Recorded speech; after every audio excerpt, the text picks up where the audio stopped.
Hey friends, welcome back to our YouTube channel. അപ്പോൾ ഇന്ന് ഞങ്ങൾ ഡിന്നർ ഉണ്ടാക്കുന്നതാണ് വീഡിയോ എടുക്കാൻ പോകുന്നത്. ഞാൻ ബീഫ് സ്റ്റീക്ക് ആണ് ഉണ്ടാക്കാൻ വിചാരിച്ചിട്ടുള്ളത് ഇന്ന് ഡിന്നറിന്. ഞാൻ ഫസ്റ്റ് ടൈം ആണ് ഉണ്ടാക്കുന്നത്. എനിക്ക് അറിയില്ല അത് എത്രത്തോളം സക്സസ് ആവും എന്നുള്ളത്. എന്തായാലും നമുക്ക് നോക്കാം. അപ്പോൾ ഫസ്റ്റ് ഞാൻ കുറച്ച് ഗീ റൈസ് ഉണ്ടാക്കുന്നുണ്ട്. നമുക്കിതിന് ഗീ റൈസിൻ്റെ ഒന്നും ആവശ്യമില്ല, മാഷ്ഡ് പൊട്ടറ്റോസൊക്കെ ഉണ്ട്. അപ്പോൾ അതിൻ്റെ കൂടെ വേണമെങ്കിൽ കഴിക്കാം. പക്ഷേ ഞാൻ മാളൂട്ടിക്കൊക്കെ കഴിക്കാൻ വേണ്ടിയിട്ട് കുറച്ച് ഗീ റൈസ് ഉണ്ടാക്കുന്നുണ്ട്. ഞാൻ ഫസ്റ്റ് കുറച്ച് നെയ്യ് ഇട്ടിട്ടുണ്ട്. അതിൻ്റെ കൂടെ വെളിച്ചെണ്ണയും കൂടെ ഇട്ടിട്ടാണ് കേട്ടോ ഞാൻ സാധാരണ ഗീ റൈസ് ഉണ്ടാക്കാറുള്ളത്. പിന്നെ അതിലേക്ക് പട്ട, ഗ്രാമ്പൂ, ഏലക്ക ഇതൊക്കെ ഇട്ടിട്ട് കുറച്ച് വെള്ളം ഒഴിച്ച് അത് വെള്ളം തിളയ്ക്കുന്ന സമയത്ത് റൈസും ഇട്ട് പിന്നെ ഉപ്പും പാകത്തിനുള്ള ഉപ്പും ചേർത്ത് ഇതിൽ കുറച്ച് വെജിറ്റബിൾസും കൂടെ ഞാൻ ആഡ് ചെയ്തിട്ടുണ്ട് കേട്ടോ. കുറച്ച് ക്യാരറ്റും ഗ്രീൻ പീസും കൂടെ ആഡ് ചെയ്തിട്ടുണ്ട്. വേറെ നമ്മൾ കറി പോലെയോ മസാല പോലെയോ ഒന്നും യൂസ് ചെയ്യുന്നില്ലല്ലോ, അതുകൊണ്ട് കുറച്ച് വെജിറ്റബിൾസും ഇട്ടിട്ടുണ്ട്. അങ്ങനെ നമ്മൾ നെയ്ച്ചോറ് ഒരു വിസിൽ വന്നപ്പോഴേക്കും നെയ്ച്ചോറായിട്ടുണ്ട്. അപ്പം നമുക്കിതവിടെ മാറ്റി വയ്ക്കാം. ഇനി അടുത്തത് ഉണ്ടാക്കാൻ പോകുന്നത് മാഷ്ഡ് പൊട്ടറ്റോസ് ആണ്.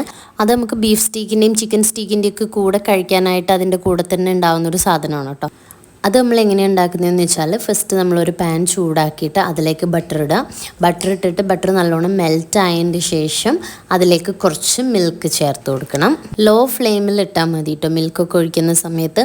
അത് കഴിഞ്ഞിട്ട് നമ്മൾ ഇതിലേക്ക് ഫ്രഷ് ക്രീം ആഡ് ചെയ്യണം. ഫ്രഷ് ക്രീം ആഡ് ചെയ്തിട്ട് നല്ലോണം അത് മിക്സ് ചെയ്ത് കൊടുക്കണം. കുറച്ച് നേരം ഇങ്ങനെ ഇളക്കിക്കൊണ്ട് തന്നെ ഇരിക്കണം കേട്ടോ. എന്നിട്ട് അതിലേക്ക് നമ്മൾ വേവിച്ച് ഉടച്ച് വെച്ചിട്ടുള്ള പൊട്ടറ്റോസ് ഇട്ട് കൊടുക്കണം.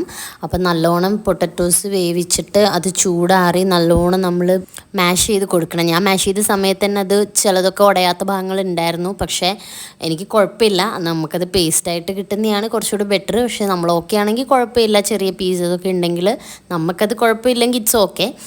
പക്ഷേ പേസ്റ്റായിട്ട് ഇങ്ങനെ വരുന്നതാണ് കുറച്ചുകൂടെ ബെറ്റർ ആയിട്ടുള്ളത്. പിന്നെ മിക്സിയിലിട്ടിട്ട് നമ്മൾ പേസ്റ്റ് പോലെ ആക്കരുത്, അപ്പം ഭയങ്കര സ്റ്റിക്കി ആയിട്ടിരിക്കും ഈ കിഴങ്ങൊക്കെ. അപ്പം നമ്മളിങ്ങനെ മിക്സ് ചെയ്ത് കൊടുക്കുക തന്നെ ചെയ്യുക. പിന്നെ ഫ്ലേവറിന് വേണ്ടിയിട്ട് കുറച്ച് സാൾട്ട്, പിന്നെ കുറച്ച് കുരുമുളക് പൊടി, കുറച്ച് മല്ലിച്ചപ്പ് ഇതൊക്കെ ചേർത്തിട്ടുണ്ട്. അപ്പം നമ്മൾ മാഷ്ഡ് പൊട്ടറ്റോസ് റെഡി ആയിട്ടുണ്ട്. പക്ഷേ ഗായ്സ്, ഞാൻ ഒരു കാര്യം മറന്നുപോയി. ഇതിൽ നമ്മൾ കിഴങ്ങ് വേവിക്കുന്ന സമയത്തോ അല്ലെങ്കിൽ ബട്ടർ ഇട്ട ഉടനെയോ കുറച്ച് വെളുത്തുള്ളി അരിഞ്ഞത് ചേർക്കണമായിരുന്നു. വേവിക്കുകയാണെങ്കിൽ ഒന്നെങ്കിൽ കിഴങ്ങിൻ്റെ കൂടെ വേവിച്ചിട്ട് ഉടയ്ക്കുക, അല്ലെങ്കിൽ ബട്ടർ ഇടുന്ന സമയത്ത് കുറച്ച് വെളുത്തുള്ളി അരിഞ്ഞിടുക. പക്ഷേ ഞാനത് മറന്നുപോയി. അതുകൊണ്ട് ഞാൻ വെളുത്തുള്ളി ചതച്ച നീരാണ് അതിൽ ലാസ്റ്റ് ചേർത്തിട്ടുള്ളത്. പക്ഷേ ടേസ്റ്റ് ഓക്കെ ആയിരുന്നു. ആ ഒരു ഗാർലിക്കിൻ്റെ ടേസ്റ്റ് വന്നിട്ടുണ്ടായിരുന്നു. അപ്പം നമുക്ക് ബീഫ് ഫ്രൈ ചെയ്യാം.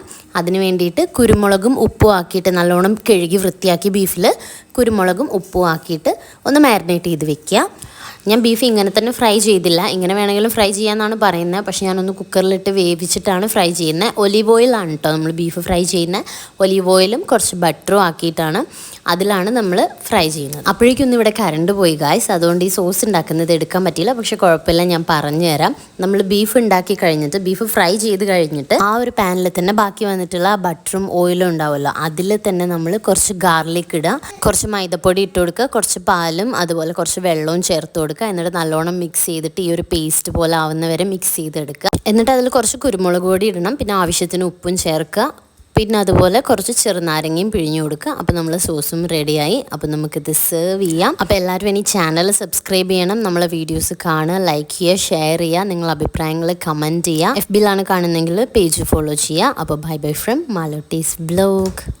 അപ്പം ഞങ്ങൾ കഴിച്ച സമയത്ത് ഞങ്ങൾക്ക് തോന്നിയത് കുഴപ്പമില്ല, കഴിക്കാനൊക്കെ പറ്റുന്ന രീതിയിലായിരുന്നു. പക്ഷേ നമ്മൾ ഹോട്ടലിൽ നിന്നും കഴിക്കുന്ന ആ ഒരു ഫിനിഷിങ്ങോ പെർഫെക്ഷനോ വന്നിട്ടില്ല. അതിനി ചിക്കൻ ആണെങ്കിൽ കുറച്ചുകൂടി ബെറ്റർ ആക്കായിരുന്നു എന്ന് എനിക്ക് തോന്നി. കാരണം ചിക്കൻ നമ്മൾ ഫ്രൈ ചെയ്ത് ശീലമുള്ളതാണല്ലോ.